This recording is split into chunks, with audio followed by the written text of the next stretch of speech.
Think of the last person who made you angry, really angry. The one who wronged you, ignored you, hurt you. You can still feel it, can't you? Now, what if I told you that your anger was never really about them? That almost all of it came from a single story you told yourself, one that may not even be true. There is an old Taoist tale about this. It is over 2,000 years old, and it quietly dismantles the way most of us suffer. They call it the empty boat. Picture a man rowing his small boat across a wide, misty river at dawn. The water is still. He is at peace. He's worked hard to find this calm, and this morning, finally, he has it. And then he feels it. A sudden, jarring crash. Another boat has struck his, hard, rocking him, nearly throwing him into the cold water. And in an instant, his peace is gone, replaced by a hot flash of anger. He spins around, ready to shout, the words already rising in his throat. "Who do you think you are? Watch where you were going." He turns, furious, to face the fool who ruined his morning. But the other boat is empty. There is no one in it. It is just an old boat that came loose from its mooring somewhere upstream, drifting wherever the current takes it. It struck him by pure chance. There is no one to blame, no one to shout at, no one who meant him any harm. And in that instant, watch what happens inside the man. The anger simply dissolves. It has nowhere to go. The crash was exactly the same. The jolt, the cold water, the ruined calm, all identical. But the moment he saw the boat was empty, the anger vanished because there was no longer a villain in the story. The forest knows.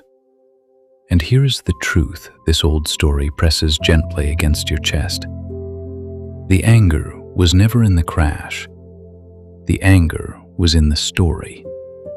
It was in the belief that someone did this to you on purpose, that there was a fool, an enemy, a person who should have known better. Take that away, and the same event barely touches you. So the real question, the one that can change your entire life, is this: how many of the boats you are shouting at are already empty?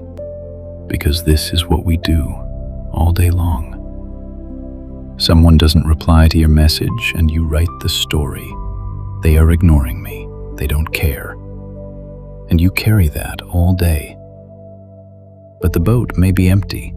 They may be drowning in their own troubles, their phone face down, thinking of nothing but their own pain. Someone cuts you off in traffic and you decide they disrespected you. But the boat may be empty. They may be rushing to a hospital, barely holding themselves together. Someone snaps at you and you take it as an attack. But the boat may be empty. They may be carrying a weight you cannot see, and you were simply the closest thing when it spilled over. Almost no one who hurts you wakes up planning to. Most people are not rowing toward you at all. They are just empty boats, pushed by currents you will never see. The currents of their fear, their exhaustion, their own unhealed wounds.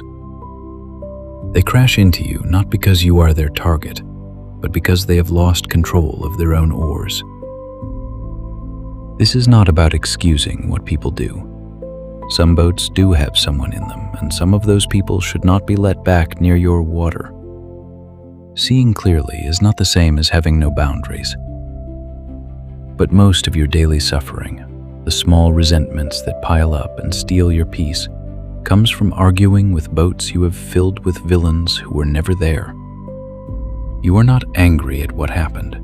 You are angry at the story you wrapped around it. So the next time you feel that hot flash rising, that certainty that someone did this to you, pause, just for a breath, and ask one quiet question. What if the boat is empty? You will not always know, but you will be free far more often than you are now, because the peace you are chasing was never going to come from every boat steering around you carefully.